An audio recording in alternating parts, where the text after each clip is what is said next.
Ever since I was a little girl, my mother taught me one golden rule: date bad boys for the thrill, but marry a boring man for stability. I lived by that belief. And in New York City, I found the ultimate bad boy. His name was Landon Pierce. He was a notorious heartbreaker, the kind of man who could look at a woman and say, "Out of all of them, you're the one I care about most," and somehow make her believe it. And me, I wasn't innocent either. I was the queen of mixed signals, a master of emotional chess wrapped in silk dresses and soft smiles. My favorite line was simple: "I can't sleep because I'm not sleeping next to you." People said we were the perfect toxic couple. They weren't wrong. We weren't built on trust. We were built on tension, on jealousy, on the thrill of almost losing each other. But a month ago, everything changed. My mother was diagnosed with early-stage lung cancer. Standing in those sterile hospital hallways, watching her try to act strong while fear sat quietly in her eyes, something inside me shifted. For the first time in my life, stability didn't sound boring. It sounded necessary.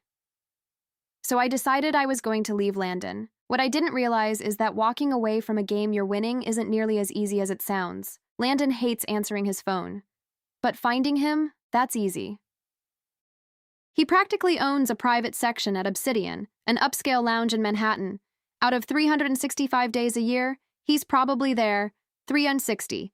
And tonight was no exception. When I walked in, I saw him immediately.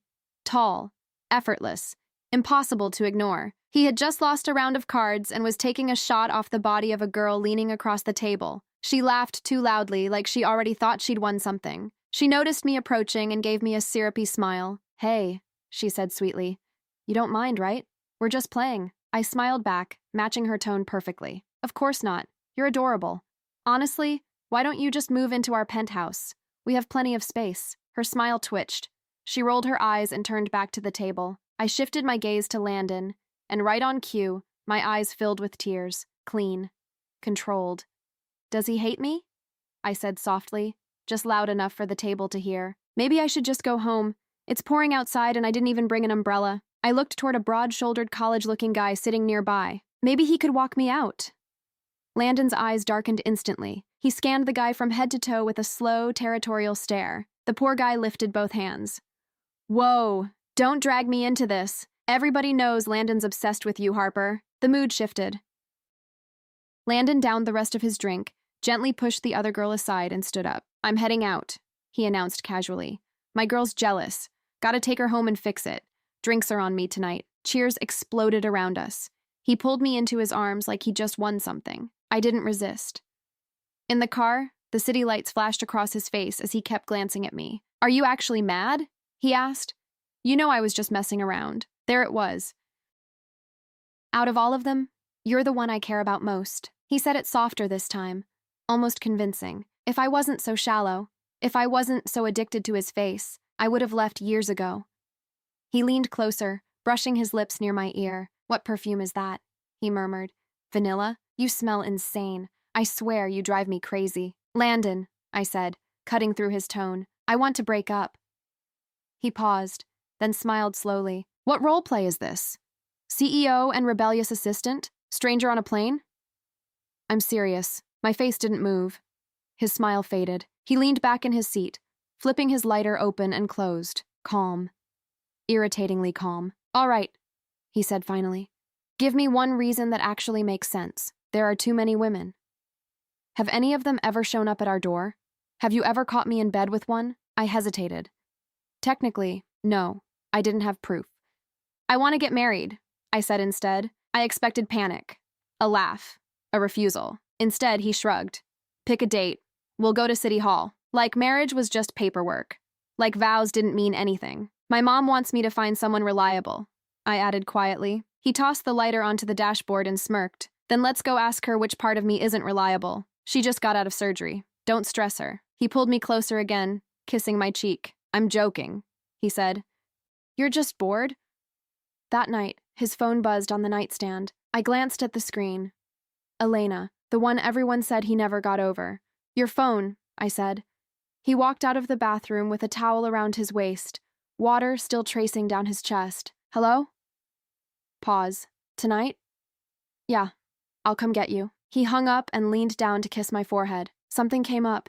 Be good. Go to sleep." It was 1 a.m. A man who leaves after a late-night call from his ex. That was it. My chance. As soon as his car pulled out of the garage, I grabbed my keys and followed him. He drove to a hotel downtown. I waited an hour before knocking on the door of the room he entered. The door opened. A girl in a simple white dress, hair in a loose braid. She looked almost innocent. "Elena," I said. I lifted my phone and started recording. "Are you crazy?" she whispered. Landon stepped out of the bathroom, fully dressed, not a wrinkle in his shirt. That didn't make sense. "Delete that," he snapped. "Now." He reached for my phone. I pressed it against my chest. "You said I needed proof to leave you." "This isn't proof of anything." "It's the middle of the night. You didn't come here just to say hello." Elena's eyes filled with tears. Soft. Fragile. I almost laughed. I was the girlfriend. I was supposed to cry. She grabbed his sleeve. "I'm sorry," she whispered. "I didn't mean to cause problems." I widened my eyes. "Landon, yell at me if you want. Just tell me one thing. Between her and me, who do you love more?" He grabbed my waist and leaned close to my ear. "Stop the drama. Delete the video. Panic, not guilt." "You're choosing her," I said quietly. "Go home, Harper. I actually have something important to handle." There it was. I deleted the video right in front of him, then I walked away. That same night, I moved back into my own apartment. My chest felt tight the entire drive home. Maybe after hearing, "You're the one I care about most" 100 times, I started believing it, but tonight proved something. He either loved her, or he respected her more. And I wasn't sure which one hurt worse. The breakup didn't explode. It settled, quiet, sharp, heavy. And the strangest part? My mother was thrilled. The morning after I left Landon, she dragged me to an elite matchmaking agency in Midtown like it was an emergency. "Ms. Hayes," the woman at the desk said smoothly, "we offer the silver package, the gold package. Give my daughter the platinum executive package." My mother interrupted. "Mom," I whispered, embarrassed. "You need that money." She squeezed my hand. Her grip was weaker than it used to be. "At my age, I've seen enough," she said. "Your future matters more than my lungs." I hated when she said things like that. The matchmaker smiled like she'd just closed a sale. She handed me a thick folder. "These are exceptional men," she said proudly. "Established, stable, no scandals." I flipped through the profiles. Doctors, investors, real estate developers. Every face looked painfully normal. My brain was still stuck on Landon's stupidly perfect jawline. "Your phone is ringing," the matchmaker said gently. I looked down. "Landon." I stepped away before answering. "Hello, did you delete the video or not?" His voice was tight, controlled anger. "It's deleted." Technically true. Last night I deleted it in front of him. This morning I recovered it, and I sold it for $2,000. I didn't even negotiate. It wasn't about the money. It was about damage. By now, the video was everywhere. Headlines exploded. Billionaire heir spotted in secret late-night hotel meeting. But that wasn't the real story. The real story came an hour later. Elena wasn't just an ex. She was rumored to be the secret daughter of a rival family, which explained the panic. Which explained why Landon wanted that video gone. "I deleted it," I repeated sweetly. "I'm terrible with technology, though. Maybe it synced somewhere?" Silence. Then he laughed, cold, short. "Where are you?" "Busy." "Doing what?" "I'm getting married." I hung up before he could respond. Then, without really looking, I pointed at one of the profiles in the folder. "Him. I'll meet him." The folder closed with a soft thud. The name printed at the bottom of the page felt deliberate. Nathan Cole. 34, tech entrepreneur, estimated net worth high enough to make headlines. No scandals, no rumors, no chaos. Boring. Exactly what my mother wanted. Nathan's building wasn't flashy. It was quiet, the kind of quiet that felt expensive. The elevator ride up felt longer than it should have. When the penthouse doors opened, he was already standing there, tall, dark suit, no tie. He wasn't devastatingly handsome like Landon. He didn't need to be. There was something else about him. "Control. Harper Hayes," he said evenly. "Come in." His voice wasn't seductive. It was firm, like he was used to being obeyed. The apartment was minimal. Clean lines, floor-to-ceiling windows overlooking Manhattan. No music playing, no drinks waiting, no performance. "My mother can wait in the lounge," he said calmly. I'd prefer to speak with you alone. Not a suggestion. My mom hesitated but nodded. The door closed behind us. Nathan walked toward the window. I stayed where I was. You sold the video for $2,000, he said without turning around. My stomach tightened. That's not a large number, he continued, considering the damage it caused. I didn't destroy him, I said. I exposed him. He finally turned to look at me. His eyes weren't warm. They were analytical. No, he said quietly. You started a war. My pulse quickened. What does that have to do with marriage? He stepped closer, slow, deliberate. Landon Pierce isn't just a reckless heir. He's my primary competitor. The air shifted. And you, he added, just made yourself very interesting. There it was. Not stability, not safety. Strategy. Are you proposing marriage? I asked carefully. Or an alliance? He tilted his head slightly. Both. My phone buzzed on the table. Landon. Nathan glanced at the screen. Answer it. I held his gaze. For the first time in my life, I wasn't sure who was manipulating who. I swiped to accept. I need to see you, Landon said immediately. Now. I looked at Nathan. He didn't look away. Tell him where you are, Nathan murmured. My heart pounded. I'm busy, I said. I know exactly where you are, Landon replied calmly. Nathan Cole, penthouse, glass walls, minimalist nightmare. My blood ran cold. Nathan didn't look surprised. You have 5 minutes to explain why you're playing with my competition, Landon continued. Competition. Nathan extended his hand slightly, not touching me, just claiming space. Invite him up, he said quietly. Landon heard. Is he with you right now? I didn't answer.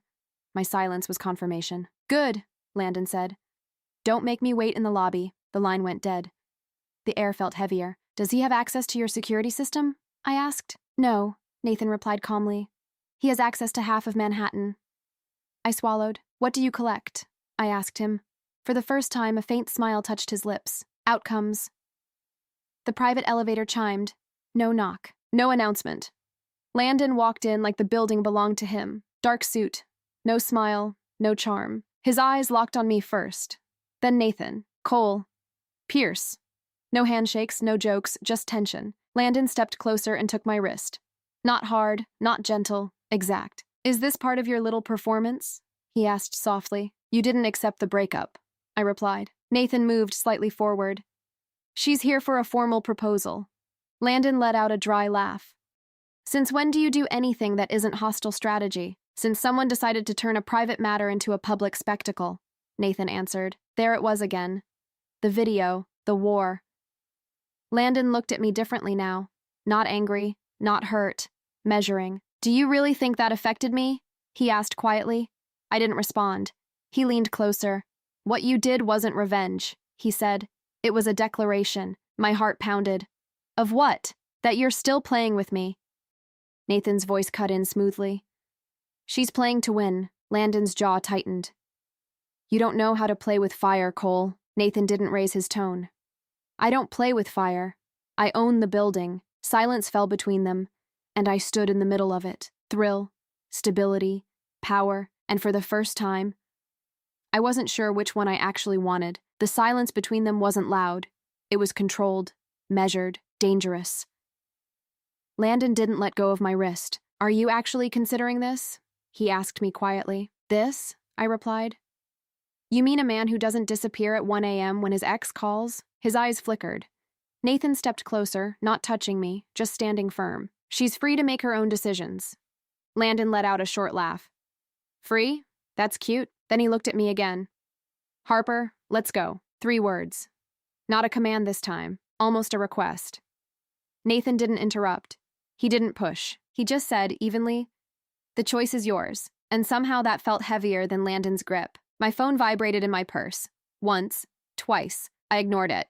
Landon noticed. Answer it. I pulled it out. Unknown number. I opened the message. A photo. My mother leaving the hospital that afternoon. Taken from a distance. Zoomed in. Clear. Below it, 1 sentence. Wars always have collateral damage. My stomach dropped. What did you do? I whispered. I didn't even know which one I was asking. Landon frowned. What are you talking about? Nathan held out his hand. Show me. I hesitated for half a second, then handed him the phone. His expression didn't change as he studied the image. "Not my style," he said calmly. Landon gave a dry smile. "Too theatrical for you, right?" I looked straight at him. "Was it you?" His eyes didn't move. "If I wanted to pressure you," he said slowly, "I wouldn't use your mother." That wasn't exactly a denial. Nathan stepped slightly closer to him. "Your methods are getting sloppy." "And yours are getting desperate?" Landon shot back. My breathing felt uneven. "This isn't a game," I said. Landon looked at me carefully. "It never was." Nathan forwarded the image to himself without asking. "I'll trace it." Landon crossed his arms. "Since when are you protecting her?" Nathan didn't hesitate. "She decides who I protect." That sentence hung in the air. I decide. For so long, I thought I was the one pulling strings. Now I wasn't sure I was even holding them. From the other room, I heard my mother cough. Weak. Real. This wasn't about ego anymore. "I want to know who sent that," I said firmly. "You will," Nathan replied. Landon looked at me again. "If you step into this," he said quietly, "there's no clean way out." I stepped closer to him, lowering my voice. "I've never left anything clean with you." For a moment, the old fire flashed in his eyes. Then it faded. "You're walking into something bigger than you understand." Nathan's tone was calm. "She understands enough." Landon held my gaze for a long second. "This doesn't end here." Then he turned and walked toward the private elevator. The doors closed. Silence returned, but it wasn't empty. It felt like something had just shifted permanently. "Do you know who sent it?" I asked Nathan. "Not yet." "What does that mean?" "It means," he said, looking directly at me, "that this is no longer just your problem." My pulse quickened. "Explain." "If someone is threatening your mother, they're escalating." Escalating. The word felt sharp. From the lounge, my mother called my name softly. Nathan lowered his voice. "Tomorrow morning we announce our engagement." "What?" "Publicly." "That's insane. It forces movement," he said. "Anyone watching will react." My mind raced. Scandal. War. Marriage. "And if I don't actually want to marry you?" He didn't smile. "That depends on how this ends." My phone vibrated again. Another message. "Elena isn't the only secret daughter." My breath caught. I showed Nathan. For the first time, something shifted in his expression. Concern. "That's not random," he said quietly. "Impossible," I whispered. "Nothing is impossible when families are fighting over power." My mother stepped into the room slowly. "Is everything okay?" I smiled automatically. "Perfect." Nathan's tone softened slightly when he addressed her. "We'll be announcing our engagement tomorrow." Her eyes filled with tears. "So soon?" "In unstable times," he said smoothly. "Clarity is strength." She looked at me. "Are you sure?" I thought about Landon walking in without permission. The photo, the message, the word collateral. "Yes," I said. The decision settled inside me like something final. Later, after I dropped my mother home, my phone wouldn't stop buzzing. Unknown numbers, news alerts, speculation about the Pierce scandal. Landon didn't call again. That worried me more. In the elevator of my mom's building, she looked at me quietly. "I don't trust him," she murmured. "Which one?" I asked. "Either of them." I gave a faint smile. "Me neither." When I walked back to my car, I saw something on the driver's seat, a white envelope. No broken glass, no forced door. My heart began pounding. I opened it carefully. Inside was a photograph, me. Leaving the hotel the night of the video, the glowing sign behind me clearly showing the time. On the back, written in black ink, "You started this." My chest tightened. This wasn't Landon. This wasn't Nathan. Someone else had been watching. And they'd been watching before I ever realized. My phone vibrated again. A message from Nathan. "The press release goes out at 10 a.m. No clean way out." I stared at the photo again. If Elena wasn't the only secret daughter, then who else was hiding in this story? And more importantly, was I a piece on the board? Or was I the door someone was trying to unlock? I didn't sleep that night. Every time I closed my eyes, I saw three things.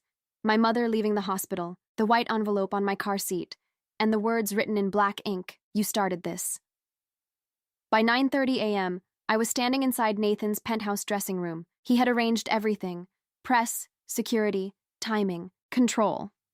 The dress he sent over wasn't bridal. It was ivory, structured, clean, no lace, no softness. It wasn't romantic. It was strategic. Nathan stood by the doorway in a dark suit. "The press is downstairs," he said calmly. "Did Landon confirm?" I asked. Nathan's jaw shifted slightly. "Of course he did. Of course." We took the private elevator down. When the doors opened, flashes exploded across the lobby. Voices overlapped. "Is this engagement connected to the Pierce scandal? Did your relationship begin before the video leak? Is this a merger?"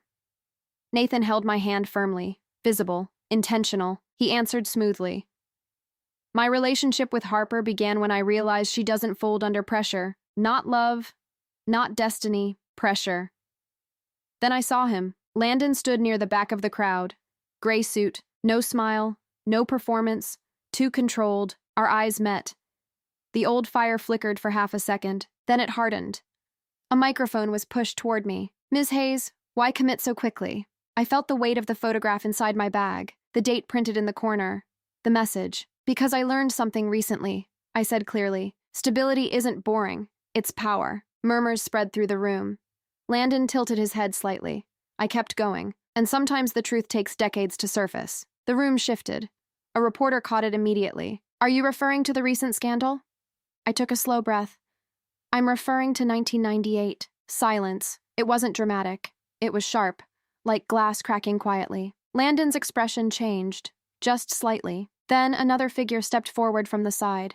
An older man, silver hair, controlled posture. Richard Pierce, Landon's father. "I believe this is a celebration," Richard said smoothly. "Not the place for irrelevant speculation." Nathan's hand tightened slightly around mine. I stepped forward anyway. "Mr. Pierce," I said evenly, "would you like to clarify your connection to the coal heiress who died in 1998? The temperature in the room dropped. Cameras shifted. Richard didn't blink. "That was a tragedy," he replied calmly. "Nothing more." I pulled the photograph from my bag and lifted it slightly. It's interesting that someone wanted me to remember specific dates just days before the recent scandal broke. Richard didn't look at the photo. He looked at Nathan. "This is reckless." Nathan finally spoke. "What was reckless," he said evenly, "was burying the truth for 27 years. The murmuring grew louder. And then she stepped forward. Elena. Simple white dress. No angel now. Just resolve. "Stop," she said. Her voice wasn't loud, but it cut through everything. "I sent the messages." The room froze. Landon turned toward her slowly. "What did you do?" Elena didn't look at him. She looked at Richard. "My birth wasn't private," she said. "It was hidden." The silence deepened. Richard's expression hardened. "This is inappropriate." "No," she replied calmly. "It's overdue." She reached into her bag and pulled out a folder. "I had a DNA test done 3 months ago." Landon looked stunned. "You knew?" he asked his father quietly. Richard said nothing. Elena continued. "I'm not just some rumor. I'm his daughter." Gasps, flashes, chaos waiting to explode. "And my mother," she added, "was pregnant when she died in 1998. My pulse pounded in my ears. Nathan's expression didn't change, but something in his posture shifted. Understanding. Landon's face lost color. "You're saying—" "I'm saying," Elena said steadily, "that the accident wasn't just an accident." Richard finally spoke. "These accusations are dangerous." Elena met his eyes. "So is silence." Nathan leaned slightly toward me. "If this holds legally," he murmured, "ownership shifts." Ownership, control, power. This wasn't just about scandal. It was about inheritance, about equity, about a war that started before I ever walked into Velvet Room. Landon looked at me. "Did you know?" "No," I said honestly. For the first time in weeks, I wasn't playing. Elena's eyes met mine. "I needed someone unpredictable," she said. "Someone who could trigger something I couldn't touch directly. You used me." "Yes, no apology. Just truth." Richard stepped back, assessing damage. "My legal team will address this," he said sharply, but it was too late. The cameras had already captured everything. The narrative had shifted. This wasn't about my engagement anymore. It was about 1998, about a woman who died, about a child who survived. Nathan's grip on my hand loosened slightly. "This changes things," he murmured. "Does it change us?" I asked quietly. He looked at me honestly. "That depends on what you want now." Landon stepped closer. Harper, he said, and for once his voice wasn't sharp. Let's leave. Not an order, a request.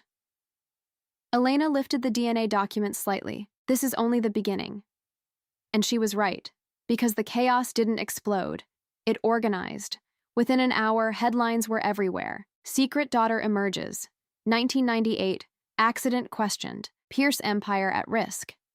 The engagement announcement became secondary, exactly as Nathan would have predicted, or exactly as Elena intended. We left through a private exit. No one spoke until the car doors shut. Landon slid into the seat across from me without asking. "We need to talk," he said. Nathan didn't object. He simply adjusted the route. I stared out the window as Manhattan blurred by. Everything had shifted. But the real question wasn't about Landon, or Nathan, or even Elena. It was about what really happened in 1998, and whether the truth was something any of us were ready to face. The car ride was silent for a full 3 minutes. Not the awkward kind, the dangerous kind. Landon was the first to break it. "Since when did you know?" he asked Elena, his voice controlled but tight. 3 months, she answered. "You waited." "Yes." Nathan didn't look at either of them. He was watching the road ahead through the tinted glass, calm as ever. "You don't get a DNA test like that overnight," Landon continued. "You planned this." "I prepared," she corrected. "For what?" he shot back. "For the moment your father slipped." Silence again. I finally spoke. "The photo in my car," I said. "That was you too?" Elena nodded once. "I needed you angry," she admitted. "You're reckless when you're angry, and reckless people create cracks. You could have just told me," I replied. "No," she said softly. "You wouldn't have believed me. You needed to think it was your idea." That stung. Because it was true. The car pulled into the underground garage of Nathan's building. We stepped out, tension following us like a shadow. Inside the private elevator, Landon looked different. Not fiery, not amused. Thinking, "If this goes legal," he said quietly, "my father loses control." Nathan finally spoke. "If the original accident report is reopened, he loses more than control." Landon's jaw tightened. "You're implying it wasn't an accident." "I'm implying," Nathan replied calmly, "that the file was closed in under 48 hours despite early mechanical inconsistencies." I felt my stomach turn. "Mechanical inconsistencies?" Nathan looked at me. "The brakes showed signs of tampering in the initial assessment. The final version removed that detail." The elevator reached the penthouse. The doors opened. No one moved immediately, because that sentence changed everything. Inside, the atmosphere felt heavier than before. Elena walked straight to the window, staring out at the skyline. "My mother was negotiating a shift in ownership before she died," she said quietly. "She wanted protection in place for me." Landon looked at her sharply. "Protection from who?" She didn't answer. She didn't need to. Nathan walked toward his desk and tapped on his tablet. "I requested archived copies of the original police file this morning," he said. "You already had this planned?" I asked. "I prepare for variables," he replied simply. A notification appeared on his screen. He read silently for a few seconds. Then he looked up. "There are discrepancies," he said. Landon crossed his arms. "Define discrepancies." "The vehicle did not lose control naturally," Nathan answered. "The preliminary technician flagged brake line interference. The room went completely still." "And that was erased?" I asked. "Revised," Nathan corrected. Landon's voice dropped lower. "You're saying someone intervened." Nathan didn't say the name. He didn't have to. Elena finally turned from the window. "My mother wasn't reckless," she said. "She was careful." "She was paranoid about control shifting." Landon ran a hand through his hair. "This is insane." "No," I said quietly. "This is layered." I felt strangely calm. Not dramatic, not shaken, clear. "If your father knew she was pregnant," I continued, "and she was about to secure shares under that child's name." Landon closed his eyes briefly. "Don't." Nathan finished the thought. "Then eliminating that transfer protected the existing structure." Silence. Heavy. Permanent. My phone buzzed. "A message from my mother. I saw the news. Are you safe?" I stared at the screen for a moment. "Yes," I typed back, but I wasn't sure what that meant anymore. Elena stepped closer to the table. "If we reopen the case publicly, it forces forensic review. And tanks both companies," Landon added bitterly. "It forces truth," she replied. Nathan looked at Landon directly. "If you file the motion yourself, You control part of the narrative. Landon let out a dry laugh. You want me to bring down my own father? I want you to decide what kind of man you are, Nathan answered evenly. That landed, harder than any accusation. Landon looked at me. For once, there was no performance in his eyes. Do you believe this? He asked. I didn't hesitate. Yes, not because I hated Richard, not because I loved Nathan, but because too many pieces fit too cleanly. Landon looked at Elena. If this comes out, there's no undoing it. There was no undoing 1998 either, she said softly. He nodded once, slowly, then he straightened. I'll file the request to reopen the case. Nathan studied him. That puts you against your own board, I know. It could cost you everything. Landon looked at me again. Maybe it's time something cost me. That was the first honest thing he'd said in years. 3 weeks later, the case was officially reopened. Trading froze temporarily. Media exploded again. Richard Pierce stepped down, citing personal reasons before formal proceedings began. The DNA results were validated in court. Elena was legally recognized as his daughter. Ownership shifted. Control fractured. But the war didn't burn the city down. It restructured it. One afternoon, in the same penthouse where everything started spiraling, the four of us sat around the table. Not as enemies, not exactly as allies, as something more complicated. Elena would join the board. Nathan would maintain leadership. Landon would retain equity, but without absolute authority, real balance, not illusion. My mother sat by the window that day, stronger after her second round of treatment. Stability isn't boring, she told me softly. It's security. I smiled, because now I understood. Landon wasn't fire anymore.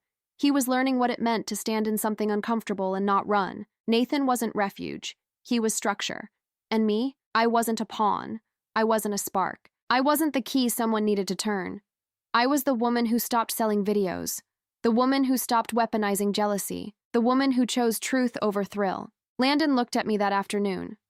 So what happens now, Harper? I took a breath. Now I live my life without trying to win. Elena raised her glass. To truth. Nathan added quietly, to balance. I looked out at the city one last time. I didn't marry for stability. I didn't go back to the fire. I built something else. Something that didn't need secrets to survive. And for the first time in a long time, there was no war. Peace is louder than chaos. I didn't expect that. For 3 weeks, the media fed on the story. Then slowly, it shifted to something else. A new scandal. A new distraction. But inside the boardrooms, nothing was quiet. Serena's legal recognition forced a redistribution of voting power. Nathan handled it cleanly. Efficiently. No victory speeches. Landon stopped showing up at nightclubs. That might have shocked me more than the DNA results. The first time I saw him after the reopening of the case, he was in Nathan's office. No crowd. No performance. Just the three of us. You really meant it, Landon said to me. About what? Not playing anymore. I'm tired, I answered honestly. He studied me like he was seeing something unfamiliar. I thought you loved the chaos, he said. I loved winning, I corrected. And now? Now I want something that doesn't collapse when the lights turn on. Nathan didn't interrupt. He let us talk. That was his power. He didn't need noise to control a room. Landon leaned back in his chair. My father's legal team is trying to negotiate, he said. Not criminal charges, civil settlement. For sabotage? I asked. For negligence, he corrected quietly. So that was the strategy. Reduce intent. Avoid prison. Protect the name. Are you going to agree to it? I asked him. He didn't answer right away. I don't know, he admitted. He's still my father. That was the first crack. Not in the empire, in him. Later that evening, I visited my mom. She was sitting on the couch with a blanket over her shoulders, looking smaller than I remembered. You look different, she said as soon as I walked in. Different how? Calmer, I sat beside her. I stopped chasing men who make my heart race, I said. She smiled faintly. And my heart doesn't hurt as much. She squeezed my hand. That's growth. I didn't tell her about the envelope, or the anonymous messages, because those hadn't stopped. They'd just changed tone. No more threats, just short lines. You forced movement. He won't go quietly. Watch the settlement. The last message came that night. I stared at it for a long time. Then I called Nathan.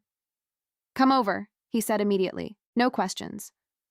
When I arrived, he was alone. No assistants? No security hovering in the room. Just him. "I'm not marrying you," I said as soon as the door closed. He didn't look surprised. "I didn't think you were." That disarmed me. "You announced it." "Yes." "Strategically." "Yes." "And now?" "Now the board has stabilized. Public pressure redirected. The announcement served its purpose." I stared at him. "So what am I to you?" He walked closer, not touching me. "You're someone who understands consequence. That's not romantic." "I'm not romantic." For once, that didn't disappoint me. "Do you want me?" I asked bluntly. He considered that carefully. "I respect you," he said. "I trust your instincts. I don't underestimate you. That's not the same." "No," he agreed. Silence stretched between us. Strangely comfortable. "I don't want to be used again," I said quietly. "You weren't used," he replied. "I was positioned." He didn't deny it. "I positioned myself too," I added. That was the truth. I wasn't innocent in any of this. Nathan stepped slightly closer. "If you stay," he said, "it won't be for strategy. And if I leave, I'll still respect you. No pleading, no manipulation, just clarity." That was stability. Not fireworks, not obsession, just ground that didn't move. My phone buzzed again. "Landon." I answered this time. "Meet me," he said. "Where?" "Our old place." "Velvet Room." I almost laughed. "I don't go there anymore." "Neither do I." I hesitated. "Fine." When I arrived, the place felt different. Louder, smaller. Landon was sitting alone in the VIP section. No girls, no crowd. He stood when he saw me. "I told them to close this section," he said, "just in case." "Just in case what?" "You didn't come." I sat across from him. "You look tired," I said. He let out a breath. "I am." He didn't reach for my hand, didn't try to charm me. "My father signed the civil agreement this morning," he said. "What does that mean?" "It means he won't face criminal charges. And you're okay with that?" "No." The honesty surprised me. "But if I push harder," he continued, "the company collapses. Thousands of employees, families." There it was, consequence. "You chose stability," I said quietly. He gave me a faint smile. I guess I learned something. Silence settled between us. Different from before. Not tense. Just real. "Do you love him?" he asked suddenly. "Nathan." I thought about it. "I don't know," I admitted. "Do you love me?" That question used to thrill me. Now it felt heavy. "I loved how you made me feel," I said carefully. "Like I was the only person in the room." "And now?" "Now I want to be the only person in my own life." That hurt him. I could see it. But he nodded. "You're not the same," he said. "Neither are you." He stood up. "So this is it?" "Yes. No drama, no shouting. Just two people who burned bright and finally understood the cost." As I walked toward the exit, he called out softly, "Harper." I turned. "You were never second," he said. I believed him. But it didn't matter anymore. Outside, the night air felt different, cleaner. When I got home, there was no envelope, no message, no threat, just silence. And for the first time since all of this started, silence didn't feel like the calm before something exploding. It felt like peace. But peace always has a price, and I was about to find out what mine would be. Peace does have a price. I just didn't realize it would be identity. A month after the settlement, the headlines faded completely. Richard Pierce retreated from public view. Serena officially took her seat on the board. Nathan stabilized the company structure with quiet precision. Landon stopped being a headline. And I stopped being a trigger. For the first time in years, my phone wasn't vibrating every hour. No threats, no strategy, no secret envelopes, just normal life, and that felt unfamiliar. One afternoon, I was sitting in my mother's kitchen while she slowly chopped vegetables, stubbornly insisting on doing it herself. "You're thinking too much again," she said without looking up. "I don't know who I am without the chaos," I admitted. She smiled softly. "That's because you confused intensity with identity." That stayed with me. Later that evening, I met Nathan at his penthouse. No press, no announcements, no strategic positioning, just us. "I'm stepping back," I told him. "From what?" he asked calmly. "From all of it. The board dinners, the appearances, the speculation." He nodded once. "I assumed you would. You did." "You don't belong in rooms that run on quiet power," he said. "You belong where you can breathe." That wasn't an insult. It was accurate. "And us?" I asked. He looked at me steadily. We were never about romance. No, we were about timing. I exhaled slowly. You were stability, I said. And you were momentum, he replied. We didn't kiss goodbye. We didn't dramatize it. We shook hands, strangely fitting. When I walked out of that building, I didn't feel abandoned. I felt released. A few days later, Landon asked to see me one last time. Not at Velvet Room, not at some dramatic location, just a quiet coffee shop in the middle of the afternoon. He looked different.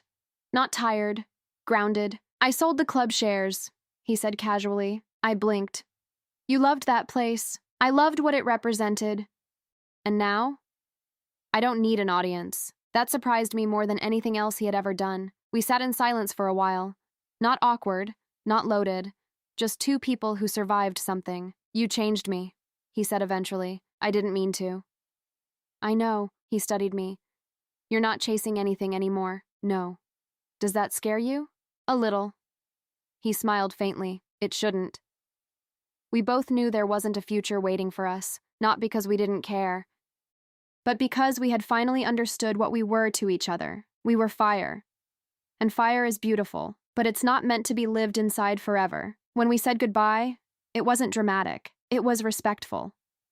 Final. That night, I stood in my apartment alone. No headlines, no billionaires, no war, just quiet. I walked to the mirror and looked at myself. For years, I thought I was clever because I could manipulate emotion. I thought I was powerful because I could destabilize men who thought they controlled everything. But real power wasn't in the exposure. It wasn't in the video. It wasn't even in 1998. It was in choosing not to escalate, in choosing not to sell the next secret, in choosing not to win. My mother's treatment started showing real progress 2 months later. Her scans improved.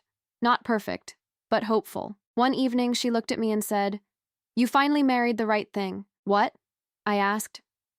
Yourself. I laughed, but she was right. I didn't marry stability. I didn't return to the fire. I didn't attach myself to power. I built something quieter. I started working with a nonprofit that helps women navigate legal and financial manipulation in relationships. No cameras, no headlines, just real stories, real consequences, real change. Sometimes people still recognize my name. Sometimes they whisper about the Pierce scandal, but it doesn't belong to me anymore. It was never really mine to carry. I wasn't the spark. I wasn't the weapon. I wasn't the key. I was just the woman who decided the game wasn't worth playing anymore. And for the first time since I was a little girl memorizing my mother's golden rule, I rewrote it. Date whoever you want. Marry whoever you want. But never build your life around chaos just because it feels exciting. Because excitement fades, power shifts, secrets rot, but peace stays. And this time, I chose it.